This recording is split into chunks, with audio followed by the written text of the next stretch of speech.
ವಿವಾದದ ಬಳಿಕ ಬಬಲೇಶ್ವರ ಕ್ಷೇತ್ರಕ್ಕೆ ಕನ್ನೇರಿ ಶ್ರೀ ಭೇಟಿಯನ್ನ ಕೊಡಲಿದ್ದು ಇವತ್ತು ಬಬಲೇಶ್ವರದಲ್ಲಿ ಬೃಹತ್ ಹಿಂದೂ ಸಮಾವೇಶವನ್ನ ನಡೆಸಲಾಗುತ್ತೆ. ಹಿಂದೂ ಸಮಾವೇಶಕ್ಕೆ ಬರ್ತಾ ಇದ್ದಾರೆ ಕನ್ನೇರಿ ಸ್ವಾಮೀಜಿ.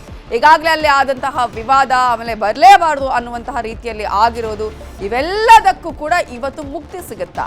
ಬಬಲೇಶ್ವರ ಕ್ಷೇತ್ರಕ್ಕೆ ಕನ್ನೇರಿ ಶ್ರೀಗಳ ಭೇಟಿ ಇವತ್ತಾಗಲಿದ್ದು ಬಬಲೇಶ್ವರದಲ್ಲಿ ಬೃಹತ್ ಹಿಂದೂ ಸಮಾವೇಶವನ್ನ ನಡೆಸೋದಕ್ಕೆ ಎಲ್ಲ ತಯಾರಿ ಆಗಿದೆ. ಆ ಒಂದು ಸಮಾವೇಶಕ್ಕೆ ಕನ್ನೇರಿ ಸ್ವಾಮೀಜಿ ಬರ್ತಾ ಇದ್ದು ಬಬಲೇಶ್ವರದಲ್ಲಿ ಬಸವಾದಿ ಶರಣರ ಹಿಂದೂ ಸಮಾವೇಶವನ್ನ ನಡೆಸಲಾಗುತ್ತೆ.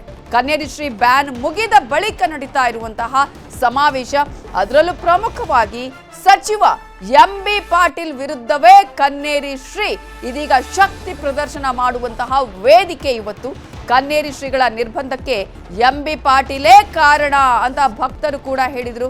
ಇದೀಗ ಆ ಕ್ಷೇತ್ರದಲ್ಲಿ ಎಂಬಿ ಪಾಟೀಲ್ ಅವರ ಕ್ಷೇತ್ರದಲ್ಲೇ ಶಕ್ತಿ ಪ್ರದರ್ಶನಕ್ಕೆ ಸಿದ್ಧತೆಯನ್ನ ಮಾಡಿಕೊಂಡಿದ್ದಾರೆ. ಮೊನ್ನೆ ಕೂಡ ಮಾತನಾಡಿಸುವಂತಹ ಪ್ರಯತ್ನ ಮಾಡಿದ್ರು ನಮ್ಮ ರಿಪೋರ್ಟರ್. ಈ ಒಂದು ಸಮಾವೇಶದ ಬಗ್ಗೆ ಏನ್ ಹೇಳ್ತೀರಿ ಅಂತ ಹೇಳಿ ಸಚಿವ ಎಂಬಿ ಪಾಟೀಲ್ ಹತ್ರ, ಅದಕ್ಕೆ ಯಾವುದೇ ರೀತಿಯ ಪ್ರತಿಕ್ರಿಯೆಯನ್ನು ಕೂಡ ಸಚಿವ ಎಂಬಿ ಪಾಟೀಲ್ ಕೊಟ್ಟಿಲ್ಲ. 1000ರಿಂದ 5,000ಕ್ಕಿಂತ ಒಳಗಡೆ ಹೆಚ್ಚು ಸುಮಂಗಳ ತಾಯಂದ್ರ ಕುಂಭಮೇಳವನ್ನ ಗಾಂಧಿ ಸರ್ಕಲ್ನಿಂದ ನೇರವಾಗಿ ಬಬಲೇಶ್ವರ ಗ್ರಾಮದಲ್ಲಿ ಹಮ್ಮಿಕೊಂಡು ವೇದಿಕೆ ಮುಖಾಂತರ ಬರ್ತಕ್ಕಂಥದ್ದು ಇದೊಂದು ಕಾರ್ಯಕ್ರಮ. ವಿಶೇಷವಾಗಿ ನನ್ನ ಬಬಲೇಶ್ವರ ವಿಧಾನಸಭಾ ಕ್ಷೇತ್ರದಿಂದ ಅತಿ ಹೆಚ್ಚಿನ ಸಂಖ್ಯೆಯಲ್ಲಿ ಇವತ್ತು ಹಿಂದುತ್ವ ಬಗ್ಗೆ ಹೋರಾಟದ ಸಂದರ್ಭದಲ್ಲಿ ಅತಿ ಹೆಚ್ಚಿನ ಸಂಖ್ಯೆಯಲ್ಲಿ ಬಿಜಾಪುರ ಜಿಲ್ಲೆಯಿಂದ ಕೂಡ ಪರಮ ಪೂಜ್ಯರ ಸಮ್ಮುಖದಲ್ಲಿ ಇವತ್ತು ಆಶೀರ್ವಾದವನ್ನು ಪಡೀಲಿಕ್ಕೆ ನಮ್ಮ ಕನ್ನೇರಿ ಮಠದ ಶ್ರೀಗಳು ಪರಮ ಪೂಜ್ಯ ಕಾಡಸಿದ್ದೇಶ್ವರ ಶ್ರೀಗಳ ಒಂದು ನಿರ್ಬಂಧವನ್ನು ಹೇರಿದ್ರು ಬಿಜಾಪುರ ಜಿಲ್ಲೆಯಿಂದ. ಅದು 14ನೇ ತಾರೀಕಿಂದ ಮುಕ್ತಾಯ ಆಯಿತು. ಆ ಸಂದರ್ಭದಲ್ಲಿ ನಾವು ಬಬಲೇಶ್ವರ ಇದರ ಬಗ್ಗೆ ಇನ್ನಷ್ಟು ಡೀಟೇಲ್ಸ್ ಅನ್ನ ಕೊಡೋದಕ್ಕೆ ನಮ್ಮ ರಿಪೋರ್ಟರ್ ಗುರುರಾಜ್ ಈಗ ನೇರ ಸಂಪರ್ಕದಲ್ಲಿ ಜಾಯ್ನ್ ಆಗಿದ್ದಾರೆ. ಗುರುರಾಜ್, ಈಗಾಗಲೇ ನಾವು ಗಮನಿಸ್ತಾ ಇದ್ವಿ, ಒಂದು ಕಡೆ ಈಗಾಗಲೇ ವಿವಾದ, ಮತ್ತೊಂದು ಕಡೆ ನಿರ್ಬಂಧ, ಅದೆಲ್ಲ ಮುಗಿದ ಬಳಿಕ ಇದೀಗ ಶಕ್ತಿ ಪ್ರದರ್ಶನಕ್ಕೆ ಇವತ್ತಿನ ಸಮಾವೇಶ ಯಾವ ರೀತಿಯಾಗಿ ವೇದಿಕೆ ಆಗಲಿದೆ, ಅದರಲ್ಲೂ ಕೂಡ ಸಚಿವ ಎಂಬಿ ಪಾಟೀಲ್ ಅವರ ಕ್ಷೇತ್ರದಲ್ಲೇ. ನಂತರ ಏನಂತಂದ್ರೆ, ಕಳೆದ ಸರ್ಕಾರದ ಅವಧಿಯಲ್ಲಿ, ಈ ಹಿಂದೆ ಸಿದ್ದರಾಮಯ್ಯ ಅವರ ಸರ್ಕಾರದ ಅವಧಿಯಲ್ಲಿ ಪ್ರತ್ಯೇಕ ಲಿಂಗಾಯತ ಹೋರಾಟ ಬಹಳಷ್ಟು ಹೈ ಲೆವೆಲ್ ಅಲ್ಲಿ ಇತ್ತು. ಅವಾಗ ಇದೇ ರೀತಿ ಬಬಲೇಶ್ವರ ಮತಕ್ಷೇತ್ರ ರಾಜ್ಯದ ಗಮನ ಸೆಳೆದಿತ್ತು.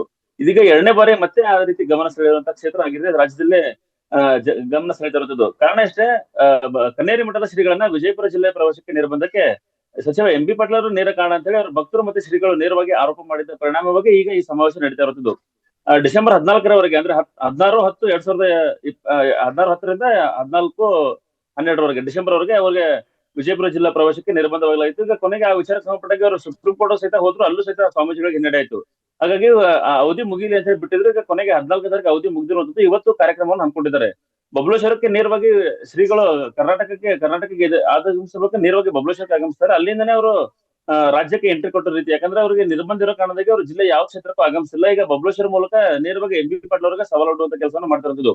ಸುಮಾರು 25,000 ಆಸನಗಳ ವ್ಯವಸ್ಥೆಯನ್ನು ಮಾಡಲಾಗಿದೆ. ಅಷ್ಟೊಂದು ಜನ ಕಾರ್ಯಕರ್ತರು ಮತ್ತೆ ಅಭಿಮಾನಿಗಳು ಭಾಗವಹಿಸ್ತಾರೆ. ಜೊತೆಗೆ ಸ್ವಾಮೀಜಿಗಳಿಗೆ ಭಕ್ತರ ಸಂಖ್ಯೆ ಈ ಭಾಗದಲ್ಲಿ ಜಾಸ್ತಿ ಇರುವಂತದ್ದು. ವಿಜಯಪುರ, ಬಾಗಲಕೋಟೆ, ಬೆಳಗಾವಿಯಲ್ಲಿ ಸ್ವಾಮೀಜಿಗಳ ಭಕ್ತರ ಸಂಖ್ಯೆ ಜಾಸ್ತಿ ಇರೋದ್ರಿಂದ, ಮತ್ತೆ ಮಹಾರಾಷ್ಟ್ರದಲ್ಲೂ ಸ್ವಾಮೀಜಿಗಳ ಪ್ರಭಾವ ಆಗಿರೋದ್ರಿಂದಾಗಿ ಅವತ್ತೇ ಆದಂತಹ ಒಂದು ಭಕ್ತವೃಂದ ಇರುತ್ತದೆ. ಹಾಗಾಗಿ ಆ ಭಕ್ತರು ಸಹ ಭಾಗವಹಿಸಿರುವಂತದ್ದು.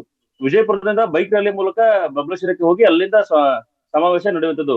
ಈ ಸಮಾವೇಶ ಕುತೂಹಲ ಕಾರಣಕ್ಕೆ ಇಷ್ಟು ಮತ್ತೊಂದು ಕಾರಣ ಅಂತಂದ್ರೆ, ಎಂಬಿ ಪಾಟೀಲ್ ಅವರು ಈ ವಿಚಾರದಲ್ಲಿ ನೇರವಾಗಿ ಹಸ್ತಕ್ಷೇಪ ಮಾಡಿದ್ದಾರೆ, ಸ್ವಾಮೀಜಿಗಳು ಬರ್ದೇ ಇರೋದಕ್ಕೆ ವ್ಯವಸ್ಥೆ ಮಾಡಿದ್ದಾರೆ ಅಂತ ಹೇಳಿ ಬಸವಾದಿ ಶರಣರ ವಿರುದ್ಧ ಅವಹೇಳನಕಾರಿ ಹೇಳಿಕೆ ನೀಡಿದ್ದಾರೆ. ಮತ್ತೆ ಲಿಂಗಾಯತ ಸ್ವಾಮೀಜಿಗಳ ವಿರುದ್ಧ ಅವಹೇಳನಕಾರಿ ಪದವನ್ನ ಬಳಸಿದ್ದಾರೆ. ಮತ್ತೆ ಇತ್ತೀಚೆಗೆ ಬಸವ ಅಭಿಯಾನ ನಡೀತು, ಅದು ಸಿಎಂ ಸಿದ್ದರಾಮಯ್ಯನವರ ಕೃಪಾಪೋಷಿತ ನಾಟಕ ಕಂಪನಿ ಅಂತ ಆರೋಪ ಮಾಡಿದ್ದಾರೆ. ಈ ವಿಚಾರಕ್ಕೆ ಸಂಬಂಧಪಟ್ಟಂಗೆ ಸ್ವಾಮೀಜಿಗಳ ವಿರುದ್ಧ ಲಿಂಗಾಯತ ಸ್ವಾಮೀಜಿಗಳು ಆಕ್ರೋಶವನ್ನು ವ್ಯಕ್ತಪಡಿಸಿದ್ರು. ಅದರ ಮುಂದುವರೆದ ಭಾಗವಾಗಿ ಸ್ವಾಮೀಜಿಗಳಿಗೆ ನಿರ್ಬಂಧ ವಿಧಿಸಲಾಗಿತ್ತು. ಈ ವಿಚಾರಕ್ಕೆ ಬಹಳಷ್ಟು ಪ್ರತಿಷ್ಠೆಗೆ ಕಾರಣವಾಗಿರುವಂತದ್ದು. ಒಂದು ಕಡೆ ಹಿಂದೂ ಸಂಘಟನೆಗಳು ಎಂಬಿ ಪಾಟೀಲ್ ಅವರ ವಿರುದ್ಧ ಮತ್ತೆ ಅವರ ಆಪ್ತರ ವಿರುದ್ಧ ನೇರವಾಗಿ ಆಕ್ರೋಶ ವ್ಯಕ್ತಪಡಿಸ್ತಾ ಇದ್ರೆ, ಇದಕ್ಕೆ ನಮ್ಗೆ ಸಂಬಂಧ ಇದೆ ಅಂತ ಹೇಳಿ ಎಂಬಿ ಪಾಟೀಲ್ ಅವರು ಸ್ಪಷ್ಟಪಡಿಸಿದ್ದಾರೆ. ಹಾಗಾಗಿ ಈ ವಿಚಾರಕ್ಕೆ ಬಹಳಷ್ಟು ಮುನ್ನೆಲೆಗೆ ಬಂದಿರುತ್ತದೆ. ಇವತ್ತಿನ ಸಮಾವೇಶ ಅಂತೂ ಅತ್ಯಂತ ಕುತೂಹಲ ಮೂಡಿಸಿದೆ. ಯಾಕಂದ್ರೆ ನಿರ್ಬಂಧದ ಬಳಿಕ ಸುಪ್ರೀಂ ಕೋರ್ಟ್ ಅಲ್ಲಿ ಸಹಿತ ಹಿನ್ನಡೆ ಆದ ಬಳಿಕ ನಿರ್ಬಂಧ ಹೊಂದಿದಾಗಿತ್ತು. ಹಾಗಾಗಿ ಸ್ವಾಮೀಜಿಗಳು ಮೊದಲ ಬಾರಿಗೆ ವಿಜಯಪುರ ಜಿಲ್ಲೆಗೆ, ಅದರಲ್ಲೂ ಬಬಲೇಶ್ವರ ಮತಕ್ಷೇತ್ರ ಎಂಬಿ ಪಾಟೀಲ್ ಅವರ ತವರು ಕ್ಷೇತ್ರಕ್ಕೆ ಆಗಮಿಸ್ತಾ ಇರೋದು ಬಹಳಷ್ಟು ಶಕ್ತಿ ಪ್ರದರ್ಶನಕ್ಕೆ ಕಾರಣವಾಗಿರುವಂತದ್ದು.